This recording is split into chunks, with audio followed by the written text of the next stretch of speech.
Grabe pala itong si Wood ng Lakers. Brooks pinahiya ang haters at USA bigo na naman. So parang nga sa unang balita mga idol ay patungkol sa Team USA.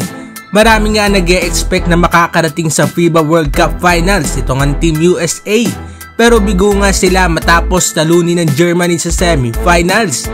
Kaya naman mga idol ay kinalaban nga ng USA ang Canada para nga sa bronze medal.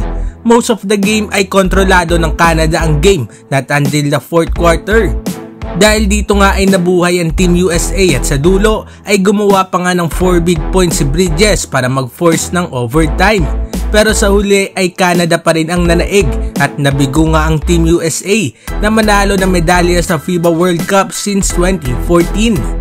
Kaya naman mga idol ay marami nga nagsasabi na dapat nga na lumaro na sa 2024 Olympics sa mga tulad nga ni LeBron at Steph Curry. Anong masasabi ninyo dito mga idol? Humihina na ba ang Team USA o lumalakas lang ang ibang mga bansa?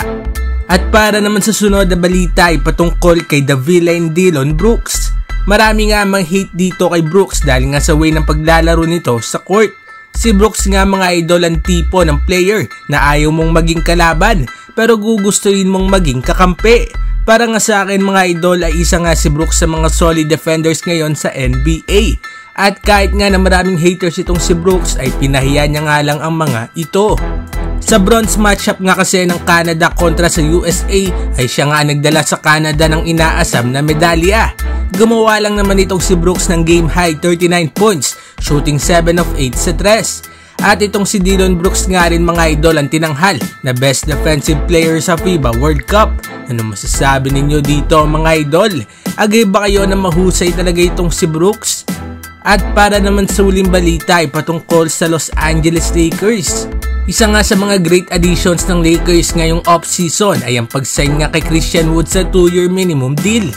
Though one expected na makukuha nga ng Lakers ang talent nga na tulad ni Wood sa ganung halaga.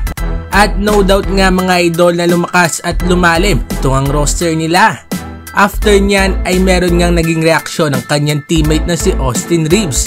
Sabi nga ni Reeves mga idol ay magbibigay nga daw itong si Wood ng more versatility na maaari nga nilang gawin sa grupo nga na meron sila. Well, alam naman natin mga idol na maraming magagawa itong si Wood sa Lakers. Kaya nito maging threat sa depensa sa paint area.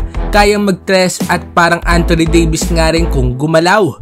Ano masasabi ninyo dito mga idol? Agree ba kayo sa sinabi nito ni Austin Reeves kay Christian Wood?